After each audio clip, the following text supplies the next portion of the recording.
room where she was, she said, "Oh, I am so cold. All my extremities are so cold. I can't get warm." So I covered her up, and I went and got hot coffee. She tried to drink a few sips, but she said, "No, I can't do this." I said, "Well, I'm going to call the nurse." And I was massaging her feet, and they were cold. And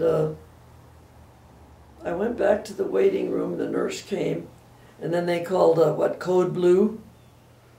Everybody came running, and they used the paddles, and they couldn't bring her back. She died right then. So I was back. I was in her room, but not actually with her. Wow. At the last.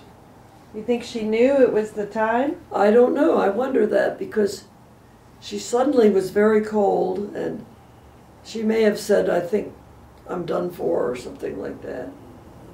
I don't remember.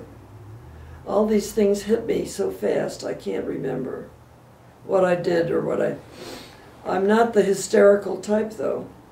I don't scream and yell and throw things. But when Grandma Gehshan died, Selma, Mitchell was so upset that he punched out the French doors. Glass. Really? Yeah. It was so awful, the thought that she had died, that he couldn't stand it. She died before Nick died, right? Oh, yeah. I was pregnant with Shelley when she died. Right. So Shelley never got to see her. And you didn't go to the funeral. You couldn't. No. Right. They came and took Nick. They were afraid for his health because his epilepsy. Because of the epilepsy, any great shock. Right. So I didn't attend that one either, which was no big deal. I remember Nick's, and I remember my father's and my mother's, and my mother and Carlton's.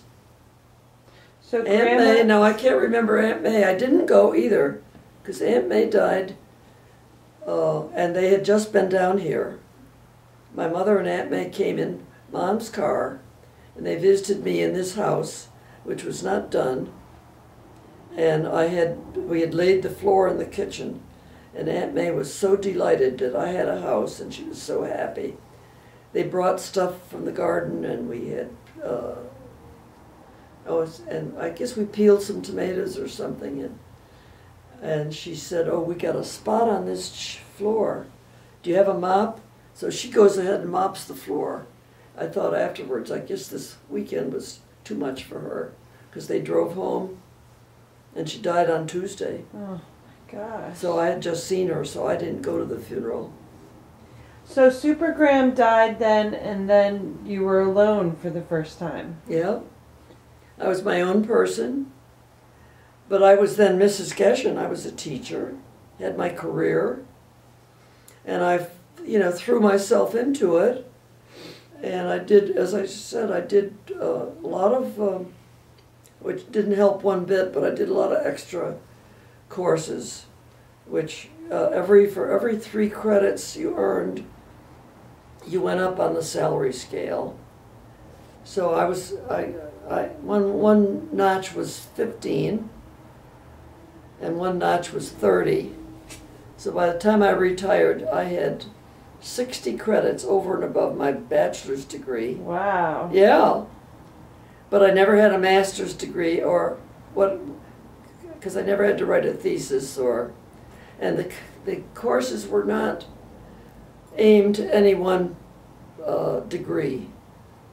In other words, if you're having a master's degree, you'd have a major, and you'd have an advisor, and you'd have all these that you have to take. Right. So I just took a lot of, and when I first started, I took things like humanities courses, and they were giving those from a college named Marywood, which is well recognized, I guess, now, but they didn't think much of it then. But you could get easy 3-credit courses. I mean easy. There was one called I'm Okay, You're Okay. So you learn how to give warm fuzzies and to avoid cold pricklies. Oh, no. No, it's good with dealing with your children. It's a wonderful tool for dealing with kids. And I took courses called assertiveness training. Eleanor and I went together with that. She said, well, I don't need to be any more assertive than I am. Of course, she was very bossy, very high-powered woman, and a terrific teacher, because the kids were scared to death of her. But she was powerful. So we took assertiveness training and things like that, which are good, but they weren't factual so much as emotional. And now a lot of people think those are, they'd rather have the kids take math and science. Right. Yeah. So at this point, so tell us about when you started having grandchildren. Well, I told you about the fact that Emma was so solicitive. We had the camera problem, so tell the story again. Yeah, well, Nick died. He didn't want the open casket. So a lot of people came to the nursing home just to pay their respects. So Emma came through the line.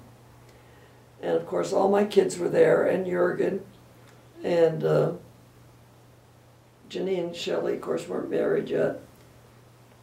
All my kids were there, and a lot of people came, and Emma gave this little vial of pills in my hand and said, you're going to need these. Apparently she did when she lost Carl. So she thought I needed help sleeping, but I really didn't. But, you know, I'm not the hysterical, I don't cry easily, and I don't go into hysterics or scream and yell and throw things. So I didn't take them, but anyway, a few weeks later, she called up and she said, I better get out of the house more, and she arranged for me to be on her bowling team, so I started bowling. And we had a lot of fun bowling because these gals were mostly housewives. They just wanted a night out. They all smoked like fiends, and we told all kinds of jokes and horsed around like you wouldn't believe. I couldn't bowl worth a darn, but I did okay. And then we'd plan for the bowling banquet, which was at the end of the year. And we'd have terrific table decorations, which we'd make. And of course, you get prize money for the best bowler, the best team. So that was fun. And I did enjoy the bowling, but the best thing was I was teaching, and there were no teachers in bowling. And when you went out with teachers, all you talked about was the darn kids. Like, wait until I tell you what Jackie did today. Oh, brother. He had to go to the principal's office. Can you imagine that kid? Wait till I call his mother. You know, that type of thing. Right. So we bowled, and Emma was a good friend. I also took night school courses, how to play bridge. Well, I learned how to play bridge, but I never could scrape up any partners. So that was a lost art. I just never really got into that very much. But I started doing more stuff at church, and I started going to more clubs. I belonged to a couple of clubs like the Seroptimus Club, and I got in that through my partner, the other home ec teacher, Club? Marge Hunter, got me into the Seroptimus Club, and that was a great group. What is the Seroptimus Club? Seroptimist is a coined word. It's not in the dictionary. It means the best for women. So everything they did was for women. Women, we raised money to give a scholarship to a single mother that wanted to be retrained for a better job. And we did scholarships, and we did fundraisers, and we did fashion shows. And it was more like a sorority than anything I had ever been in. So that was a neat group, and I was secretary one year, corresponding secretary. Then they'd have a state convention, we'd go to that, we'd have a ball. And so I sort of started blossoming out, which I had not been done before. But at the bowling alley, all these women were so proud, and they'd say, wait until I show you my Megan. Oh, and that's Caitlin. Isn't she adorable?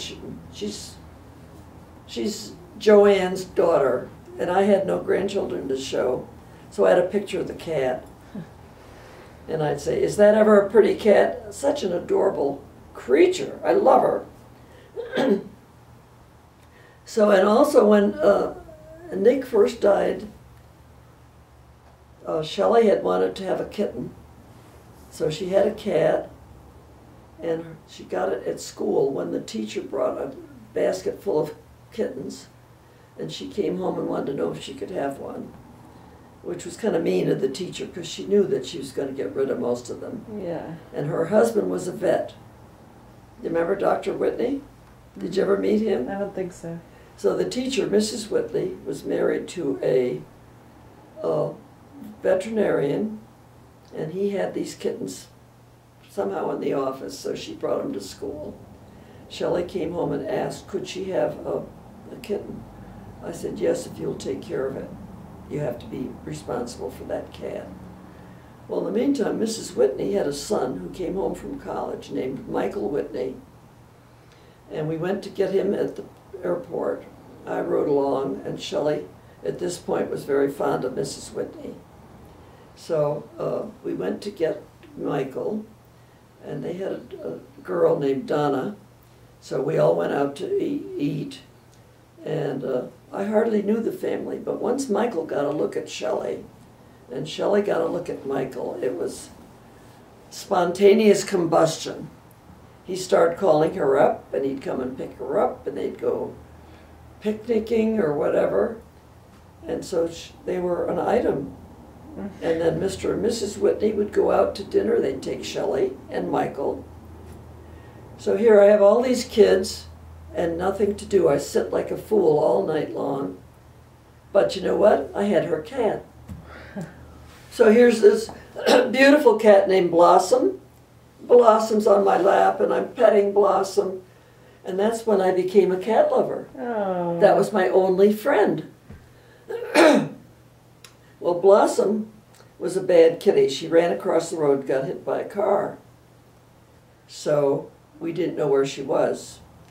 So several days later, we found Blossom in the garage. She had dragged her body from the road into the garage, and she was huddled in a corner, ready to die. She had a broken hip. I don't know what all, but of course they rushed her down to Dr. Whitney's, the veterinarian. Yeah. That was where the cat came from in the first place.